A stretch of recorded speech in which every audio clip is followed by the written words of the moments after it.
I never thought my uniform would work against me, but that afternoon on Route 51, it was as if the stars and bars on my chest made me invisible instead of protected. It started when I pulled off the highway, the hum of my government-issued SUV the only sound in the middle of the dusty nowhere. I was still in my army dress greens, medals aligned, rank insignia crisp on my shoulders. I had just finished a speaking engagement at a nearby school, talking to kids about leadership and service. The only thing on my mind was getting home in time to call my daughter before her bedtime. The flashing red and blue lights came out of nowhere, catching me mid-yawn as I reached for my water bottle. Before I could even process what was happening, a sheriff's vehicle screeched behind me, sending a cloud of desert dust into the air.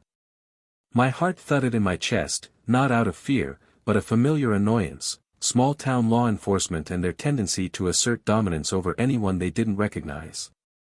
I kept my hands in plain sight as the deputy approached. He was tall, broad-shouldered, with a square jaw and a name tag that read Oyuri. His boots crunched on gravel as he stormed to my window, one hand hovering above his holster. License and registration. Step out of the vehicle, now. His voice was sharp enough to cut glass. I tried to remain calm.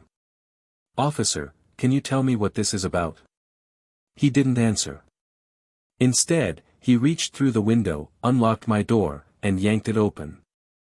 Before I could say another word, I was pulled from my seat and shoved, face first, onto the scorching hood of his SUV. My medals dug into my chest as my cheek pressed against the metal. I could taste dust and old engine oil.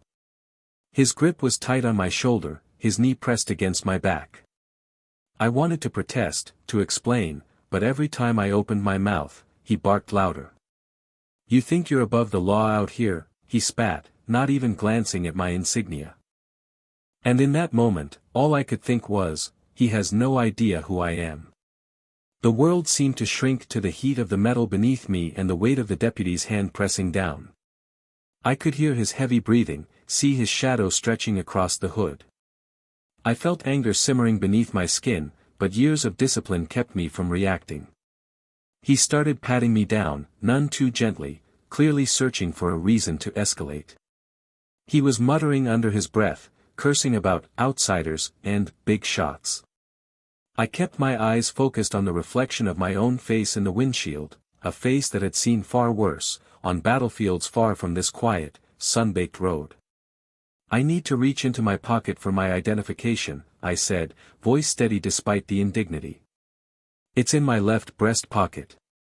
He ignored me, roughly searching me himself. My phone, wallet, and army ID clattered onto the hood beside me.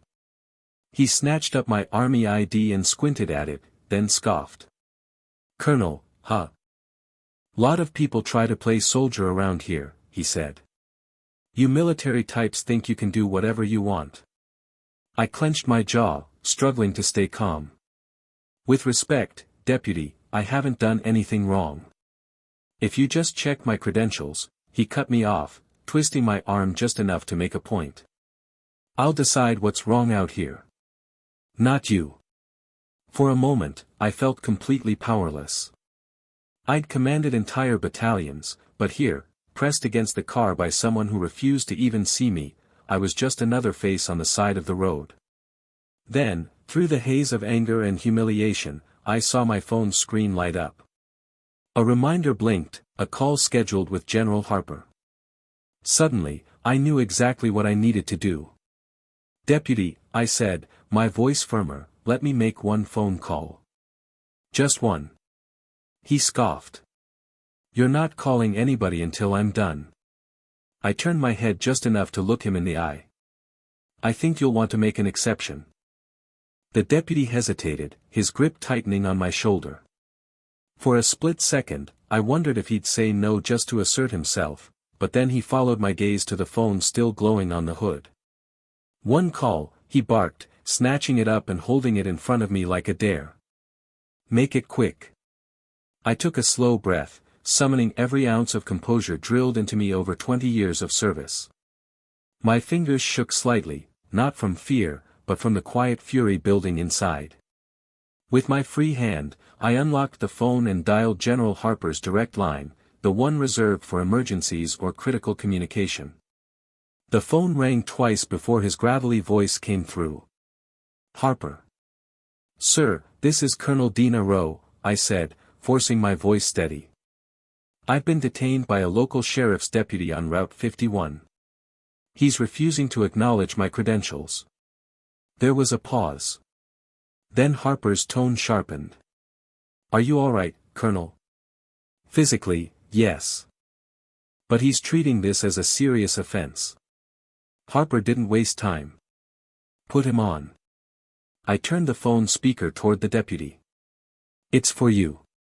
He looked skeptical, then snatched the phone and held it up to his ear. "Yeah, this is Deputy Wire, who is," the line cut him off with a sharp, commanding voice. Even from my awkward position, I could hear every word. "Deputy Wire, this is Major General Harper, United States Army. The woman you have in custody is a decorated officer and a personal advisor to Central Command. I need you to immediately release her, check her identification, and offer an apology, or I'll have your supervisor on the phone in 60 seconds. The deputy's face went pale. He opened his mouth, but no sound came out. The authority in Harper's voice seemed to drain every ounce of bravado from him. He looked down at me, stammering, You're really a colonel?" I didn't move. I just waited. Deputy Wire's hand began to tremble. He fumbled with the phone, struggling to regain his composure. The silence between us stretched, heavy with humiliation, his, not mine. Yes, sir." "Understood, sir," he finally managed, his earlier confidence vanished. He handed my phone back, still open on the call with General Harper. I could hear the general's voice, cold and precise, "Report back when you've resolved this. I'll expect a call." The deputy quickly released his grip on my arm and stepped back, his eyes darting from my medals to my face, as if seeing me for the first time. "Colonel. I apologize. There's just been a lot of issues lately, lots of folks passing through, and," I straightened, brushing the dust from my uniform, refusing to let him off the hook so easily. "You didn't even check my identification before you made your decision," I said, my voice quiet but firm. "You saw someone you didn't know and assumed the worst." He shifted uncomfortably, glancing at his patrol car as if looking for an escape. "I'll just log your ID in the system. It won't take a minute." "No need," I replied. "I'm already expected back at base. You can call my commanding officer for any clarification." He swallowed hard. "I'm sorry, Colonel. Truly." I held his gaze, letting him sit with the discomfort. "Be more careful who you judge by appearances out here. One day, it might be someone who won't be as patient as me." He nodded, chastened. I gathered my things, straightening my insignia as I did. As I walked back to my SUV, I heard his radio crackle, a supervisor's voice already coming through, asking for an update on Route 51. Deputy Wire's voice was smaller now, almost sheepish. I drove away, the afternoon sun slipping behind the desert hills. My hands were steady on the wheel, but my mind replayed every detail. It wasn't the first time I'd been underestimated, but this time, I'd made sure it wouldn't be forgotten. As I merged back onto the highway, my thoughts flickered between relief and frustration. It would be easy to brush off what happened, chalk it up to a bad day, to a deputy's insecurities or small-town paranoia, but I knew better. The sting lingered, not from physical pain, but from the knowledge that one phone call had been the difference between freedom and something far worse. A few miles down the road, my phone buzzed again. This time it was a message from General Harper, just checking in. "Call me when you're safe." I allowed myself a small, tired smile. The army had its flaws, but at least it knew how to look out for its own. When I finally pulled into my driveway hours later, my daughter greeted me at the door, her arms thrown wide. For a few moments, the ugliness of the day faded away. Later that night, I filed a formal report, not out of vengeance, but out of a sense of duty. If I didn't, I knew the cycle would repeat for the next person who didn't fit Deputy Wire's idea of belonging. As I finished, I thought of the deputy's stunned face, his pride and assumptions brought crashing down by a single phone call. Sometimes, justice is just that, a moment that forces someone to see past a uniform, past a badge, past a stranger on the side of the road. A chance to realize that authority isn't measured by how loudly you shout, but by how you treat the people you're sworn to serve. The next day, I put my uniform back on, straightened my medals, and drove to base. The world kept turning. But I carried the lesson with me, sharper than any salute: never let anyone's assumptions define your worth. And always, stand your ground. Days passed, but the encounter stayed with me. Word of what happened traveled fast, faster than I expected. A call from the sheriff's supervisor came first, apologizing and asking for a meeting. I accepted, partly out of curiosity and partly because I wanted to ensure no one else would be treated as I was. When I arrived at the sheriff's office, I found Deputy Wire waiting in the conference room, hands clasped, eyes fixed on the table. The supervisor, a stern woman with decades of service, began with an official apology, then turned to the deputy. He stood, voice shaky. "Colonel Rowe, I want to apologize for how I handled things. I made assumptions. I didn't give you the respect you deserved. It won't happen again." I watched him for a moment, seeing not just embarrassment, but genuine remorse. "Deputy, it's not about me," I said quietly. "It's about everyone you might meet out there. Don't let your doubts override your judgment. You have authority, but it comes with responsibility." He nodded, the lesson hitting home. After the meeting, the supervisor asked if I'd be willing to speak to the department about leadership, judgment, and the consequences of snap decisions. I agreed.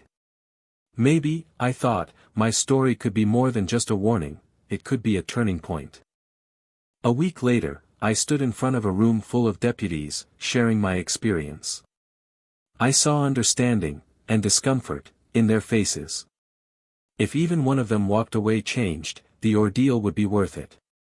Afterward, I stepped out into the afternoon sun, a weight lifted.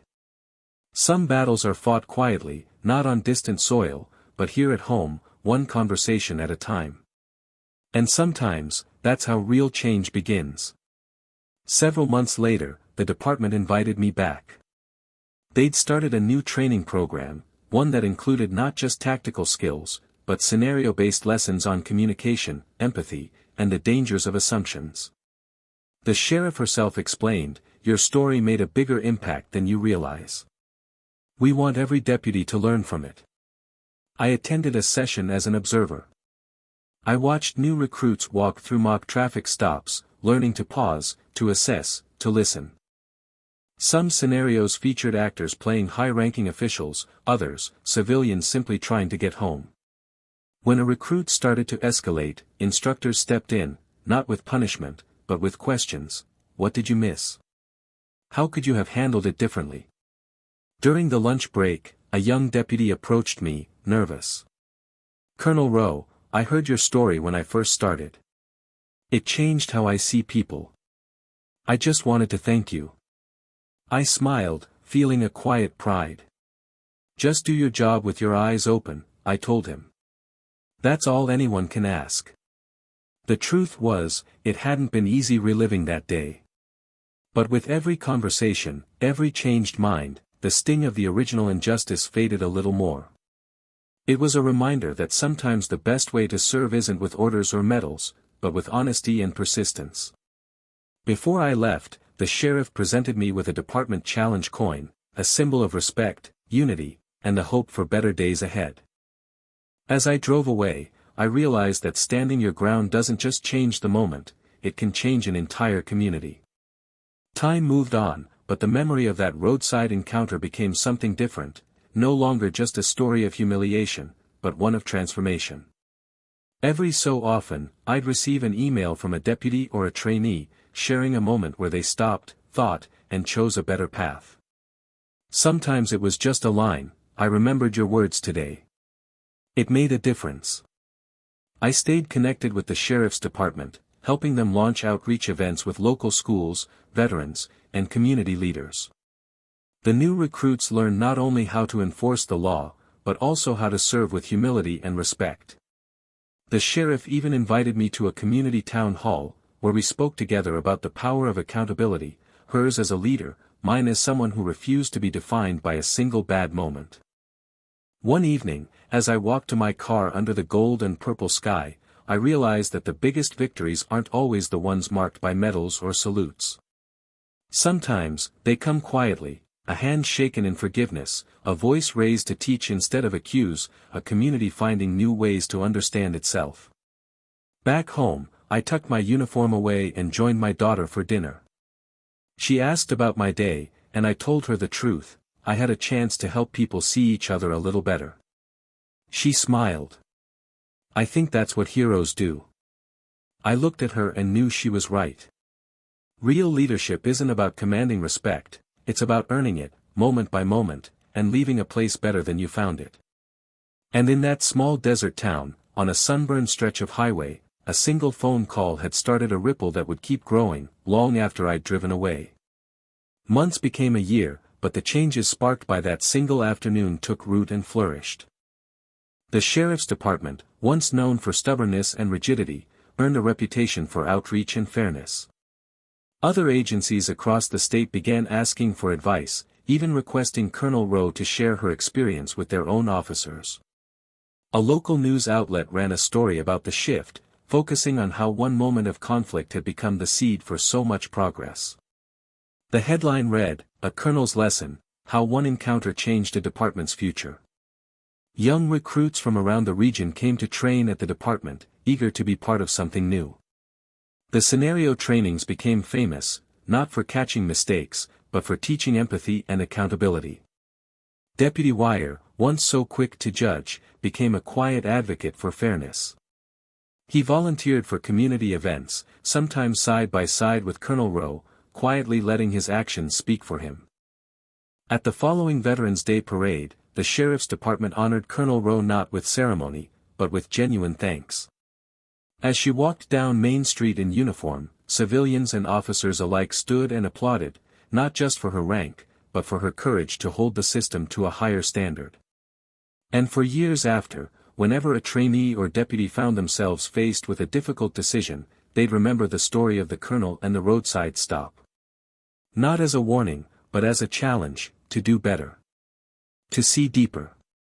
To choose the kind of strength that lifts others up.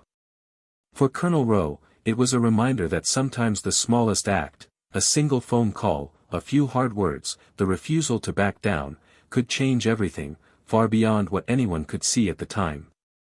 Years later, the story of that roadside encounter became more than just a local legend, it turned into a case study, taught in law enforcement academies and leadership courses across the state.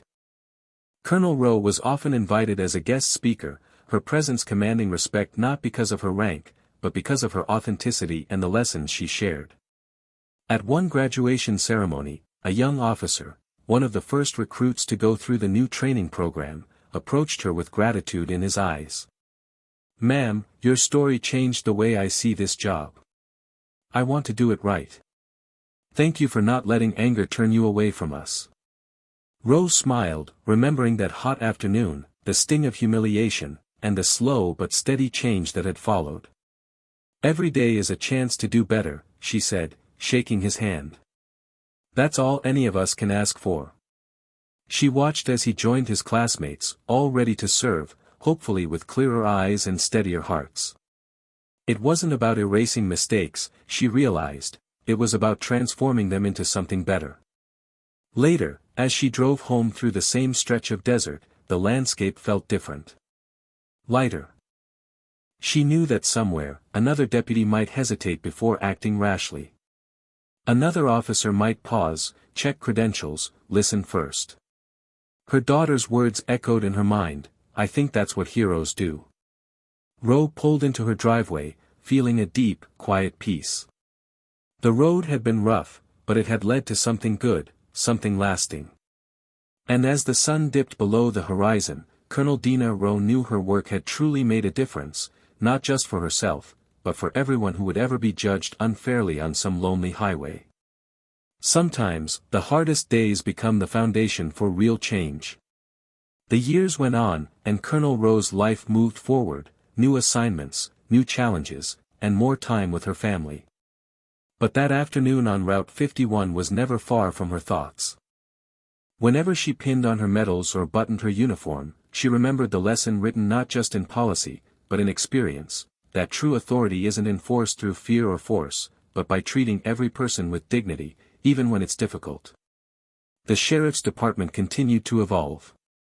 Other towns modeled their own reforms after what had begun there. Community leaders invited Rowe to panels and roundtables, seeking her perspective on everything from policing to leadership to healing old wounds. She spoke candidly about humility, courage, and the difference one decision can make, even in a world resistant to change. One evening, after a speaking event, Rowe lingered in the empty auditorium. The applause had faded, but a single handwritten note sat on her lectern. It read, "Because of you, I chose the harder right over the easier wrong. Thank you." She folded the note and slipped it into her pocket, a quiet smile on her lips. At home, as she tucked her daughter into bed, Rowe whispered the same words she'd always said: do your best. Stand your ground. Help someone when you can. Her daughter squeezed her hand, eyes bright with understanding. As the house fell quiet and night settled over the desert, Colonel Dina Rowe knew that her story, the pain, the perseverance, and the change, would outlive her. In the end, that was what mattered most. Not the medals. Not the title. But the difference made, one day, one decision, one person at a time.